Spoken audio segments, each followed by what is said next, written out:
اس نے کہا جی آپ بھی بیمار ہوتے ہیں، میں تو کبھی بیمار نہیں ہوتا، سالوں بیت گئے میں کبھی بیمار نہیں ہوا۔ حضور نے فرمایا اٹھ کے جا توبہ کر، اٹھ کے جا اور توبہ کر، تجھ سے تو اللہ ناراض ہے تو کبھی بیمار ہی نہیں ہوا، تجھ سے تو رب ناراض ہے، کبھی تیرے قریب بیماری نہیں آئی۔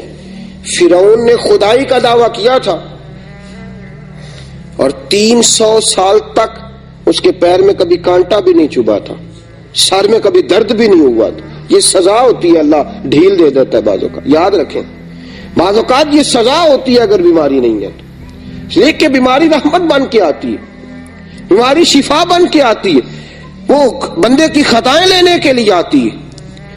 اور اگر تو کبھی تھوڑا تھوڑا بیمار رہنے لگا ہے تو پھر سمجھ تجھ پہ فضل ہونا شروع ہو گیا، رحمت کے دروازے تیرے لیے کھلنے لگے ہیں، وہ تجھ پہ مہربان ہو گیا۔ اللہ کے بندے اکثر علیل رہتے ہیں، اکثر ان کی طبیعتوں میں کمزوریاں رہتی ہیں، اکثر بیمار رہتے ہیں، اور بزرگوں کے حالات پڑھیں تو پتہ چلتا ہے کہ کہیں کچھ نہ کچھ معاملات زندگی کے ساتھ رہے۔ ساتھیوں یاد رکھیے گا یہ تو علامت ولایت ہے، یہ تو اللہ کا بندہ ہونے کی علامت ہے۔ بیماری کا آنا، کمزوری کا آنا، کہیں تکلیف کا آنا گھر میں، یہ کوئی ایسی بات تو نہیں۔ اور پھر بیمار کو پرہیز بھی کرنی چاہیے، بیمار کو، سبحان اللہ۔ اب ہمارا مزاج ہے نا، یہ لنگر دا حلوہ ہے جنہ مرضی کھاؤ، یہ کدھر سے نکالا جی آپ نے؟ یہ کیا بات ہوئی جی؟ یہ تسی جی کرو اللہ رسول کا نام ہے، یہ کیسی بات ہے جی بھائی؟ یہ کس نے آپ کو کہاں سے نکلی ہے یہ چیز؟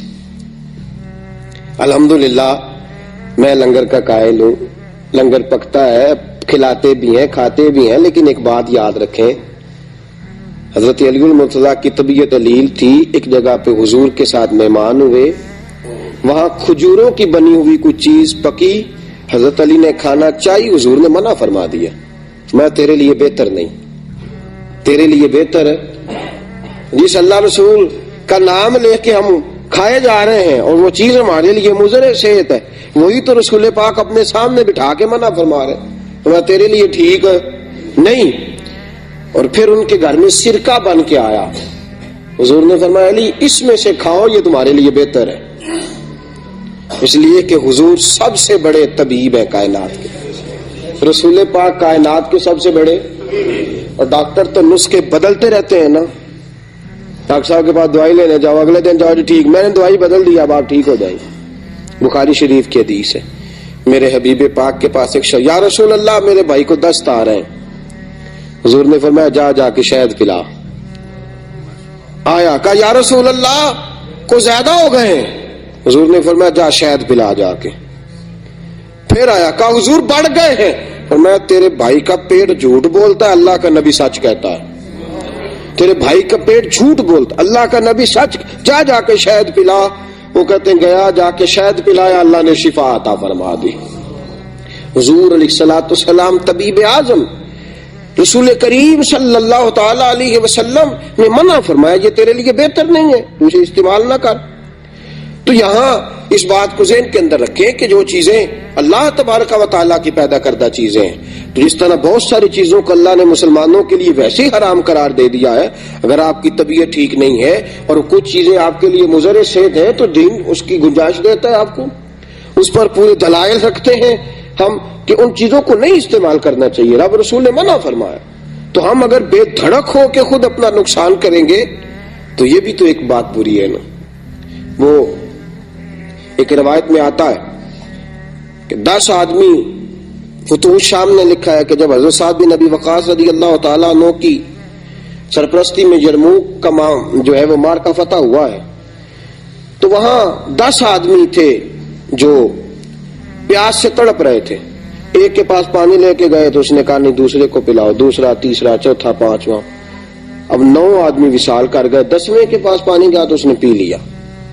بعد میں کچھ لوگوں نے سوال کیا کہ جناب آپ نے کیوں احسار نہیں کیا؟ تو انہوں نے کہا کہ کیونکہ میرے پہلے 9 ساتھی شہید ہو چکے تھے، اب میرے پاس بندہ کوئی نہیں بچا تھا احسار کرنے کے لیے، اب اگر میں پانی نہ پیتا تو خودکشی ہوتی، اب خودکشی ہوتی، اب اگر میں نہ پیتا اور اللہ کی بارگاہ سے سزا دیا جاتا۔ اس لیے دینی معاملات جو ہیں ان کی جو حدود ہے ان کو وہاں تک رکھا جائے گا. ہم اپنی مرضی سے اپنی ذات کے لیے، نفس کی خواہش کے لیے دین کی تشریحات، توضیحات، تعبیرات کو نہیں بدلیں گے. جہاں تک معاملہ ہے اس کو وہیں تک محدود کیا جائے گا. تو جو پرہیز کرنے کا ڈاکٹر حکم دیتا ہے، بتاتا ہے کسی کو، اور طبیب اس کو بتلاتا ہے کہ یہ چیز تیرے لیے اچھی ہے، یہ بری ہے، اس کو پرہیز کرنا چاہیے، اس لیے کہ جان اللہ کی نعمت ہے، یہ رب کریم نے اس کو عطا فرمائی ہے، اس کی حفاظت کرنا اس کے لیے ضروری ہے. میرے ساتھیو، تیمارداری، دیمار کے بارے میں جو احکامات ہیں. اب ہے معاملہ تیمارداری کا. حضرت سعد بن ابی وقاص رضی اللہ تعالیٰ عنہ فرماتے ہیں میں بیمار ہو گیا تو میں نے اپنی بیٹی سے کہا، بیٹی کسی کے ہاتھ حضور کو پیغام بھیج، رسول پاک کو پیغام بھیجو، بتاؤ کہ سعد بیمار ہے. فرماتی ہیں کہ میری بیٹی نے پیغام بھیجا، رسول پاک تشریف لائے. اور یہ تیمارداری نہ درد دل سے ہوتی ہے. حضرت سعد بن عبادہ فرماتے میں بیمار ہو گیا تو بڑے سپہ سالار تھے، بڑے جذبے والے صحابی تھے. حضور میری تیمارداری کرنے آئے تو رسول پاک نے میرے ہاتھ کے اوپر ہاتھ رکھا تو فرماتے ہیں کہ میں نے حضور کا چہرہ دیکھا تو پیارے مصطفیٰ کی آنکھوں میں آنسو تھے.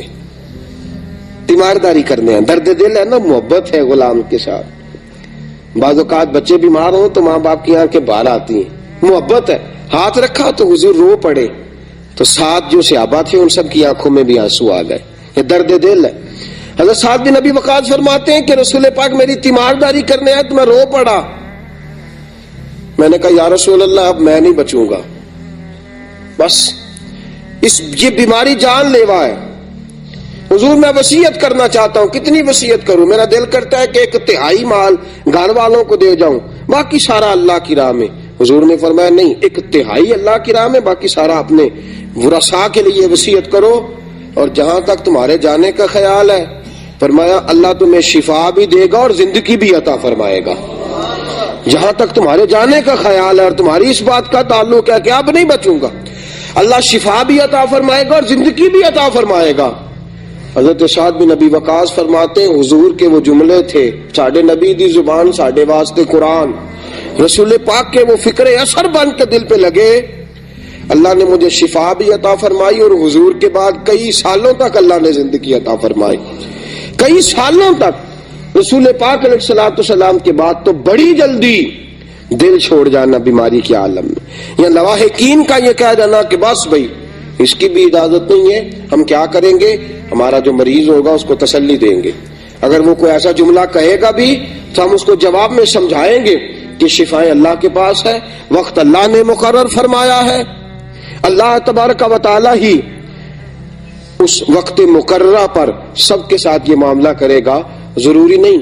اعلیٰ حضرت رحمۃ اللہ علیہ فرماتے ہیں کئی دفعہ ایسا ہوتا ہے کہ بیمار تندرست ہو جاتا ہے اور تیماردار کا وقت آ جاتا ہے، وہ رخصت ہو جاتا ہے، بیمار تندرست ہو جاتا ہے، اس کو شفائیں مل جاتی. تو یہ کوئی ضروری نہیں کہ جو بیمار ہے وہی جانے والا ہے. یہ تو سب کو تیاری رکھنی چاہیے. میرے ساتھیوں، جب کوئی بیمار ہوتا ہے نا تو وہ کمزور ہو جاتا ہے.